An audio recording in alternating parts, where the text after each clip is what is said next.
Radio Noida लोकमंच 91.2 FM पर मैं विनोद शर्मा आपका स्वागत करता हूं।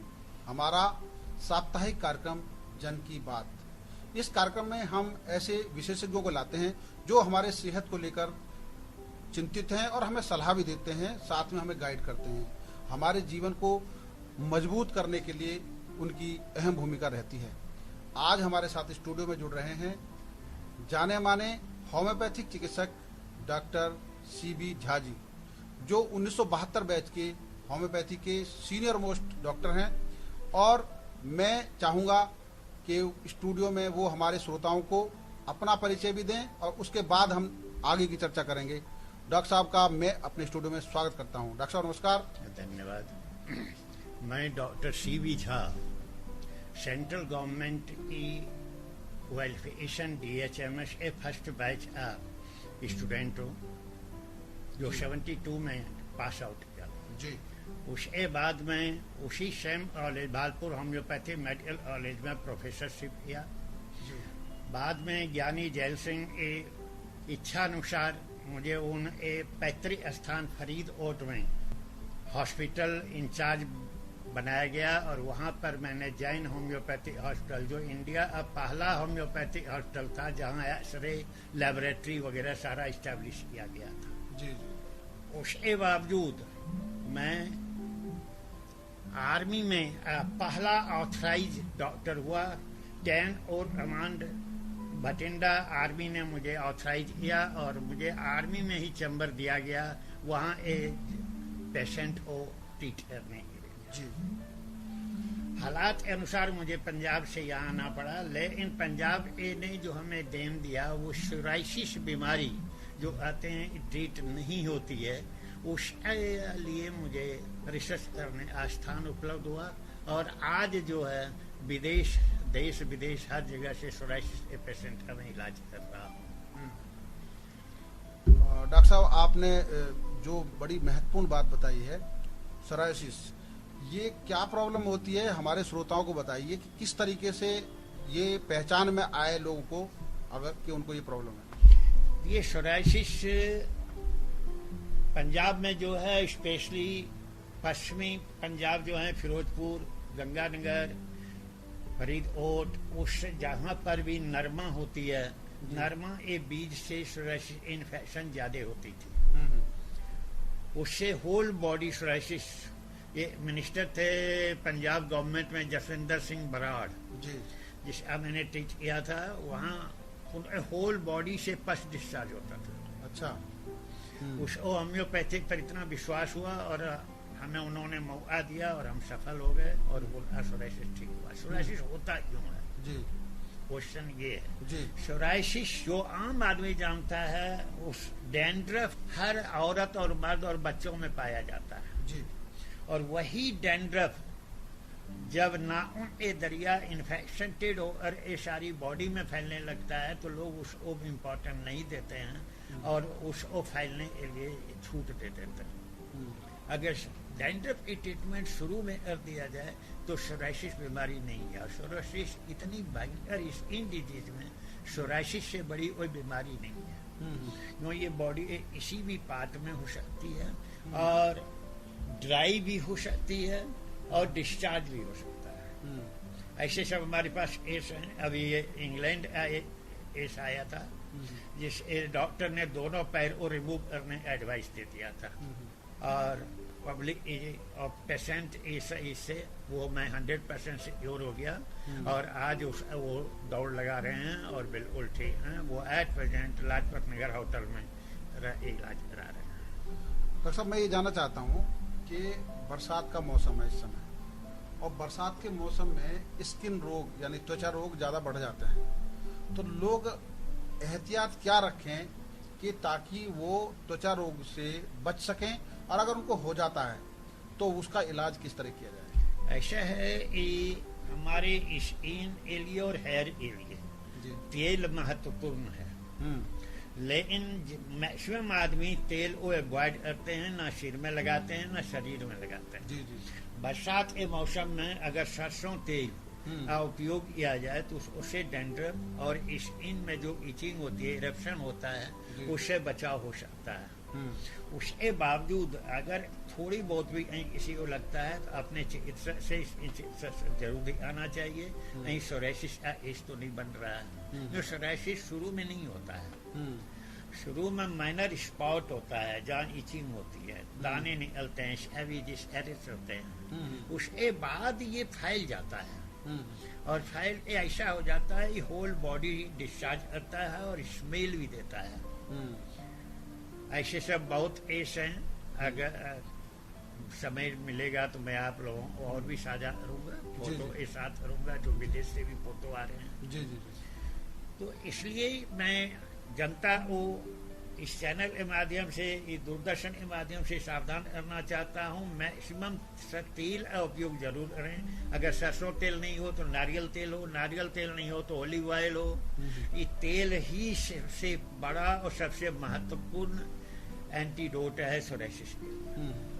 अच्छा, एक चीज और है, मौसम जब बदलता है, जैसे सर्दियों में तेल का इस्तेमाल कैसे करें, गर्मियों में कैसे करें और बरसात में कैसे करें, उसका भी एक अलग तरीका है, वो भी आप हमारे श्रोताओं को बताइए। ऐसा है कि गर्मी में तेल की इतनी जरूरत नहीं होती है। यूँ हरे आदमी को पसीना आता है। जी। लेकिन ये जो बरसात की सीजन है, जो पसीना हमारे अंदर में ड्राई होने लगता है और बदबू देने लगती है, इस टाइम में इन्फेक्शन, स्किन इन्फेक्शन होने की चांसेस ज्यादा होती है। इसलिए मैं अपनी तरफ से, अपने एक्सपीरियंस से सबको सुझाव दूंगा कि सरसों तेल का उपयोग हम ये बात जरूर करें, नहाने से पहले कर लें। अगर बाद में नहीं कर सकते हैं तो नहाने से पहले कर लें, तो भी आपको उससे फायदा मिलेगा। और सिर में तेल जरूर लगावें। यो डैंड्रफ सोराइसिस का मेन जड़ है। अच्छा डॉक्टर साहब, एक चीज बताइए, जो स्किन रोग है, त्वचा रोग, ये अमूमन जब किसी को होता है, स्टार्ट होता है, तो उसके स्टार्टिंग के कारण क्या है, क्यों होता है ये?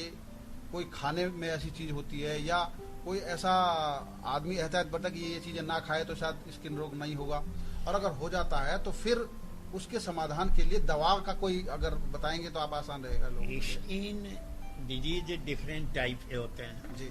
हेरिडिटरी भी होते हैं, जैसे आपको लिओडर्मा है। जी। लिओडर्मा डिफरेंट टाइप के हैं, लेकिन मैक्सिमम जो है हेरिडिटरी आती है, वंशज से आते हैं, परिवार से आते हैं।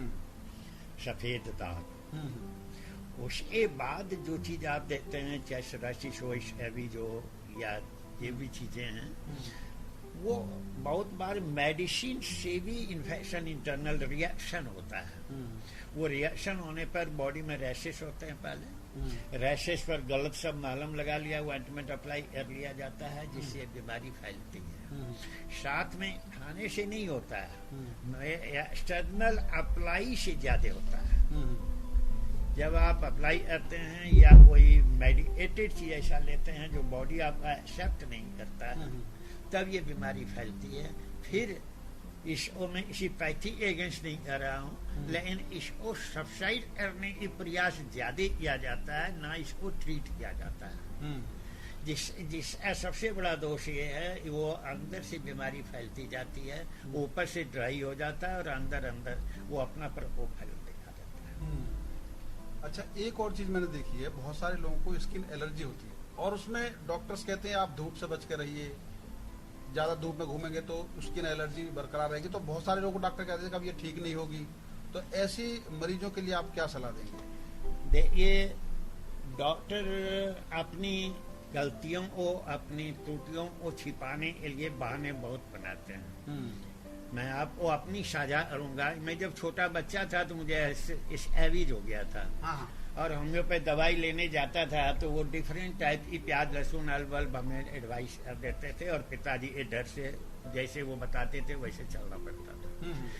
मैं जब इस लाइन में आया तो मैंने सबसे पहले हरे होम्योपैथ पेशेंट को प्याज, लहसुन तो जरूर चटनी के रूप में देता था, देखने के लिए क्या होता है।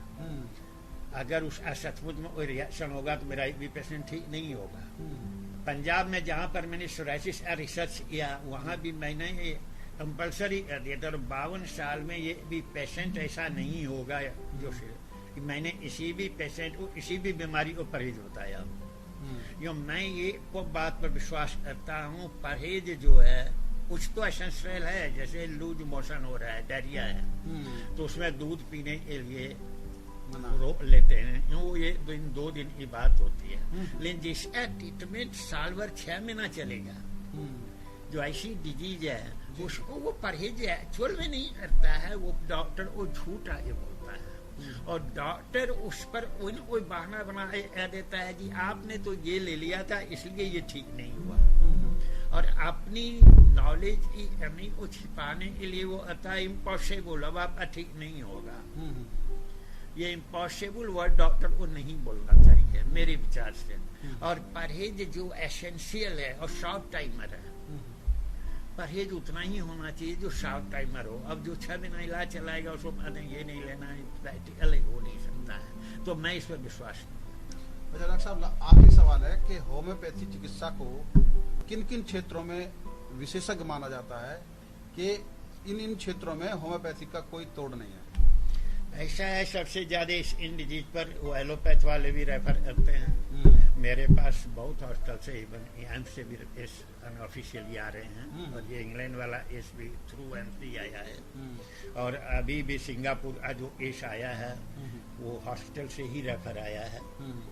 तो इनके बारे में तो अब एलोपैथ वाले भी ये समझ गए हैं, इनका इलाज जो है होम्योपैथ के सिवा और किसी के पास नहीं है। दूसरी बात है, हमारी पूर्वज की अगर इतिहास देखें तो वो आते थे कि बच्चों को तो होम्योपैथ दवाई दिलाओ, वो ये मानते थे बच्चों के लिए ये सबसे अच्छी पैथी है और दवाई मीठी होगी और बच्चे इजीली ले लेंगे। तो ये 2 चीजें तो स्पेसिफिक है ये है, लेकिन ऐसा नहीं है। होम्योपैथ जो है अब हर लाइन में घुस गया। जब हम पढ़ते थे या पढ़ाते थे उसमें होम्योपैथ में इतनी फैसिलिटी नहीं थी, रिसर्च नहीं था, और आज आपके नोएडा क्षेत्र में इतना बड़ा देश का सबसे बड़ा होम्योपैथिक रिसर्च सेंटर है, तो नोएडा में है सेक्टर 24 में। उसका लाभ जनता को लेना चाहिए, और बहुत अच्छे से डॉक्टर वहाँ बैठे हैं। मैं तो आपके माध्यम से जनता को अनुरोध करूंगा कि आप लोग रिसर्च सेंटर का फायदा जरूर लें। इधर उधर जो पैसे वो बर्बाद करते हैं, कम से कम वहाँ उचित सुझाव जरूर दिया जाएगा अगर इलाज नहीं भी होगा। एक बात और जरूर, कोरोना का काल चल रहा है, लोग कोरोना के समय बचाव में होम्योपैथी की कौन सी दवाई लें जिससे उनको आराम मिले, और वो कोरोना ना हो, अगर हो गया तो उसमें भी आराम मिलेगा? जी। ऐसा है, इंडिया गवर्नमेंट हमारे आयुष की तरफ से ये डिसाइड किया गया था जी कि आर्सेनिक एल्बम 30 आप लें, लेकिन उसमें जो डायरेक्शन दिया गया था उसको आम जनता ने नहीं पकड़े। उसमें ये डायरेक्शन था सिंगल डोज और 4 डोज।